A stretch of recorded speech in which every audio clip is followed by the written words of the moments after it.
Yes, mwiriwe neza mwese abakomeje kudukurikira ndetse n'abakomeje kubana natwe hano kuri Bijou TV. Reka twizere ko buri wese akomeje kugira ibihe byiza. Turi mu masaha y'igicamunsi cyo kuri uyu wa mbere ku itariki ya 14 ukwezi no kwa karindwi umwaka wa 2025. Munyemere turebere hamwe amakuru agezweho, amakuru akomeje kugenda avugwa muri kano kanya agendanye n'ibikomeje kugenda bitugeraho. Ariko kandi mbanza mbese gukanda subscribe ku bageze hano bwa mbere kugira ngo mukomeze kugenda mubana natwe gatanu kuri gatanu. Mu gihugu cy'u Burundi hakomeje gutegurwa intambara ikomeye cyane ndetse n'umugambi wo kohereza abasirikare ku butaka bwa Repubulika Iharanira Demokarasi ya Kongo. Ibi byose bibaye mu gihe umukuru w'igihugu cy'u Burundi Evariste Ndayishimiye yakomeje kurahira yuko azakomeza kohereza abasirikare ku butaka bwa Kongo mu rwego rwo kugira ngo bakumirire y'umwanzi ushaka gutera igihugu cy'u Burundi. Uyu mugabo uyobora iki gihugu cy'u Burundi akaba ari umwe mu bafite ipeti rya generali nk'uko bigaragara, cyangwa se nk'uko benshi bamuzi ko ari General Neva. Amakuru akomeje kugenda atugeraho rwose ashimangira yuko yaba akomeje kugira ubwoba bw'uko ashobora kuba hagira ibitero bigabwa ku gihugu cye, ibyatumye akomeza kugerageza gushaka uburyo yakubaka igisirikare gikomeye cyane ndetse agakomeza kurunda ingabo ndetse n'ibikoresho ku mipaka ihuza Uburundi ndetse n'u Rwanda ndetse n'Uburundi ndetse na Repubulika Iharanira Demokarasi ya Kongo. Bimwe mu bikomeje kugenda bigaragara kandi muri kano kanya na amavugurura akomeje kugenda agaragara mu gisirikare cy'u Burundi FDNB. Iki gisirikare gikomeje kwiganza mu bihugu nka Somalia ndetse no muri Repubulika Demokarasi ya Kongo inshuro nyinshi. Uyu muyobozi wacyo yakomeje kumvikana avuga yuko afite amakuru yizewe avuga yuko u Rwanda rwaba rushaka kuzamugabaho ibitero. Icyakora kenshi yavuze yuko nibaramuka babikinishije bazabasha kwirwanaho mu buryo bwuzuye, ndetse anagaragaza neza yuko ubu ngubu igisirikare cy'u Burundi cyiteguye kuba cyangana n'uwo ari we wese.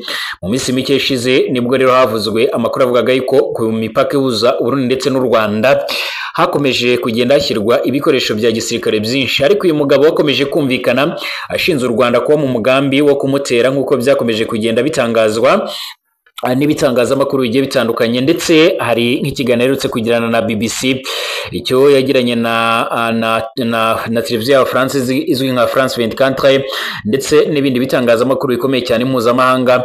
Yakomeje kumvikana avuga yuko afite amakuru yizewe yuko baba bashaka kumutera, ariko akavuga yuko azagerageza kwirwanaho.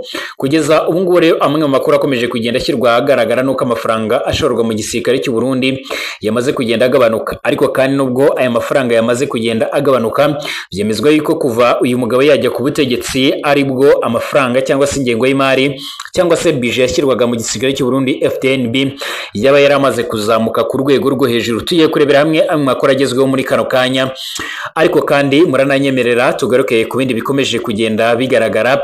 Umwe mu bayobozi bakomeye cyane mu by'umwihariko ku ruhande rw'u Rwanda ndetse no ku ruhande rwa Repubulika Demokarasi ya Kongo bahuriye i Paris mu Bufaransa maze barahoberana.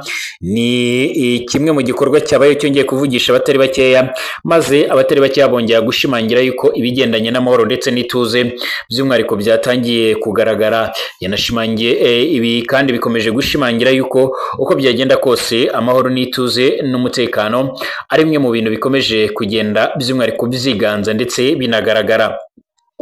Ikaze kuri mwebwe mwese rero mukomeje kudukurikira ndetse n'abakomeje kubana natwe mu makuru n'ibiganiro bizacu hano kuri Bijou TV. Niba ari ubwa mbere ugeze hano, nyamuneka reka nkubwire ngo kanda handitse subscribe kugira ngo ubashe kuzajya udukurikira ndetse ubane natwe mu makuru n'ibiganiro byacu. Ibiganiro byacu unabisangize ku nshuti zawe, dore ko twibanda ku makuru agezweho abakomeje kugenda avugwa ku bigendanye n'umutekano, politike, diplomasi ndetse n'ibindi. Niba uri mu Rwanda gwifurije ibihe byiza, niba uri mu karere k'iyaga bigari, nimba uri bwota amasimbi, reka nkubwire ngo komera kandi ukomeze kugubwa neza, kandi mwifurije guhaha ukaronka. Ikaze rero, nyemerera duhere ku makuru agendanye no mu gisirikare cy'u Burundi. Uburundi inshuro nyinshi bwabaye kuva Evariste Ndayishimiye bwaranzwe no kugerageza guhangana n'ibindi bihugu byiganjemo u Rwanda. Ahangaha Uburundi bwakomeje gukubita agatoki ku kandi nyuma y'uko bwakomeje gushinza u Rwanda kugerageza gushaka gutera Uburundi. Icyakora inshuro nyinshi babivuze u Rwanda rwariturije ntirwagira byinshi rutangaza kuri iyi ngingo. Evariste Ndayishimiye inshuro nyinshi afashe ijambo mu ruhame ari n'ahandi hantu hagiye hatandukanye, akomeza kugaragaza ndetse no kwerekana neza yuko rwose hari umugambi 100% wo kugerageza n'ubundi gutera Burundi nk'uko bigaragara, ibyatumye nawe inshuro nyinshi avuga yuko azihorera. Icyakora ku rundi ruhande amakuru akomeza kugenda tugera ashimangira yuko Uburundi bwaramaze kwinjira mu biganiro ndetse n'u Rwanda kuri ingingo igendanye n'umutekano. Rero Burundi bivuga ko murabizi ko aribwo bwafashe n'iya mbere mu kugara imipaka cyangwa se mu gufunga imipaka ibahuza n'igihugu cy'u Rwanda, ndetse inkuru duretse no kugaruka wese tukagaruka tuvuga yuko ugufungwa kw'iyi mipaka kwagize ingaruka zikomeye cyane.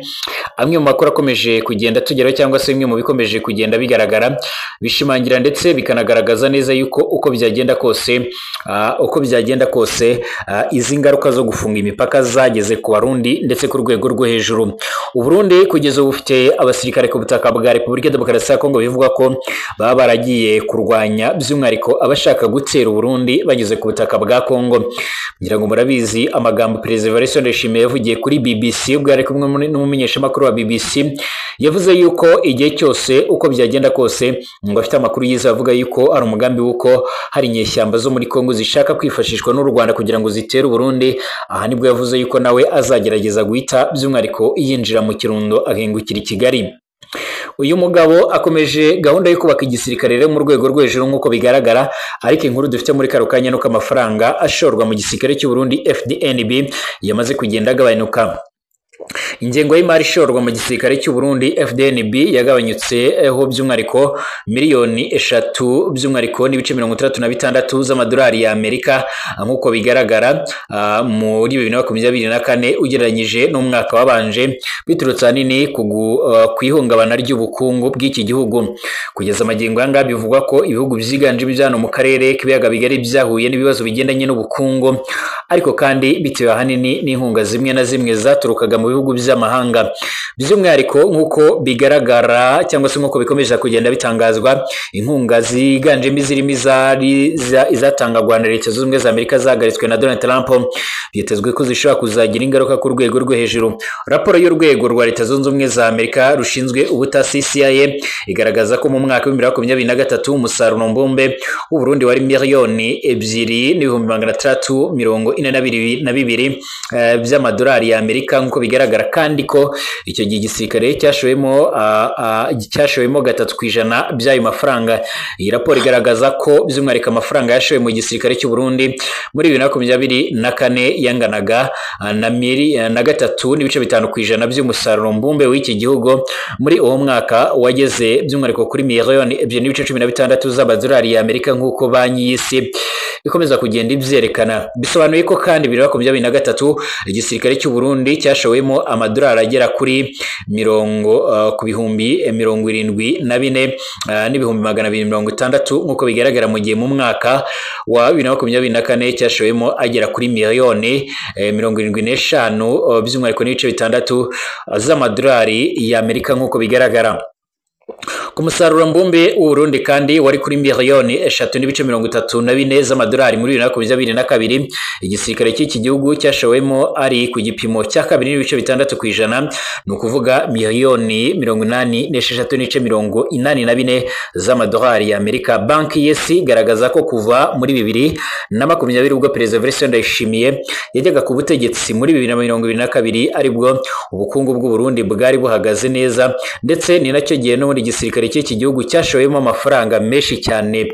Gushora amafaranga menshi rero mu gisirikare cy'u Burundi muri 2022 bifitanye isano no kuba rero muri uwo mwaka aribwo cyatangiye rero gukorana byeruye na Repubulika Demokarasi ya Kongo mu bikorwa byo kurwanya imitwe yitwaje intwaro muri Kivu y'Amajyepfo, ndetse biza kurangira berekeje no muri Kivu y'Amajyaruguru. Imitwe yari igambiriwe rero mu bikorwa by'ingabo z'u Burundi n'iza RDC muri Kivu y'Amajyepfo harimo Red Tabara isanzwe irwanya ubutegetsi bw'u Burundi ku rwego rw'ejo, harimo kandi Forebu ndetse na Twirwaneho by'umwihariko ibungabunga umutekano w'abanyamurenge muri Kivu y'Amajyepfo. Ingabo z'u Burundi zikorera kandi muri RDC zongerewe n'ubundi cyane muri 2023 nyuma yaho ibihugu byombi byaguye amasezerano y'ubufatanye mu bya gisirikare, aho byatangiye kurwanya ihuriro AFC muri Kivu y'Amajyaruguru ndetse n'iy'Amajyepfo. Raporo y'impuguke z'umuryango w'abibumbye yashyikirijwe komite rero y'akanama kawo k'umutekano ishinzwe ibihano muri Gicurasi 2025 igaragaza ko ingabo z'u Burundi ziri hagati y'ibihumbi 7 ndetse n'ibihumbi 9 zikiri ku butaka bwa Repubulika Repubulika ya Demokarasi ya Kongo. Izi mpuguke kandi zisobanura ko ingabo z'u Burundi nyinshi zirunze muri Kivu y'Amajyepfo, cyane cyane by'umwihariko ku kibaya cya Rusizi hafi y'umupaka uhuza ibihugu bitatu ndetse no mu misozi miremire hafi ya Minembwe nk'uko bikomeje kugenda bigaragara.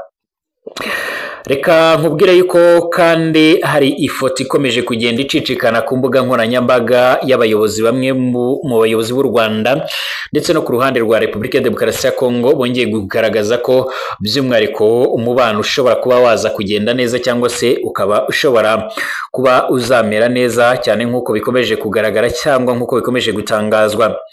Visi Perezida w'umutwe w'abadepite mu nteko ishinga amategeko w'u Rwanda Sheikh Musa Fazil Harerimana yahoberanye na mugenzi we uyobora inteko ishinga amategeko ya Repubulika ya Demokarasi ya Kongo Bwana Vital Kamerhe, maze bashimangira ko amahoro ari ngombwa ndetse ari ikimenyetso cy'ibyiza. Ni ikimenyetso kandi batangiye Paris mu Bufaransa ku itariki ya 13 Nyakanga 2025 mu nama y'ihuriro ry'inteko zishinga amategeko zigize ibihugu bikoresha igifaransa bihuriye mu muryango wa la Francophonie. Nk'uko bigaragara bahoberanye by'umwihariko nyuma yaho ku itariki ya 12 Nyakanga ihuriro ritoye umwanzuro wo gushyigikira amasezerano y'amahoro u Rwanda na RDC byagiranye ku itariki ya 27 Kamena 2025 babifashijwemo na Leta Zunze Ubumwe za Amerika. Iri huriro kandi ryanasobanuye ko ryatoye umwanzuro wo gushyiraho itsinda rihagarariye rizakurikirana ibi biganiro bihuza inteko y'u Rwanda ndetse n'iya RDC rigatunganya n'ibyifuzo bigamije gufasha impande zombi kugera ku mahoro. Depite Harerimana yashimangiye ko by'umwihariko n'ubundi yashimangiye ko kandi uko byagenda kose uwo muryango ushobora kugira uruhare mu biganiro bigamije gukemura amakimbirane kugira ngo amahoro arambye aboneke.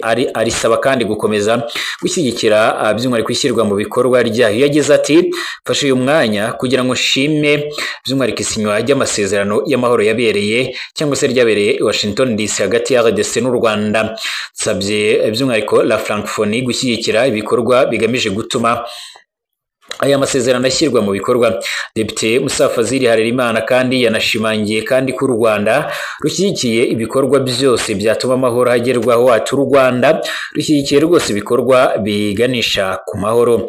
Nawe Vital Kamerhe nawe yatangaje ko igihugu cye cyiteguye kubana n'u Rwanda mu mahoro kiyobowe n'amasezerano y'amahoro yasinywe i Washington DC mu kwezi gushize nk'uko bikomeje kugenda bigaragara. Bashimire kuba bakomeje kudukurikira ndetse n'abakomeje kubana natwe. Tugaruke mu kanya turebera hamwe andi makuru akomeje kugenda avugwa.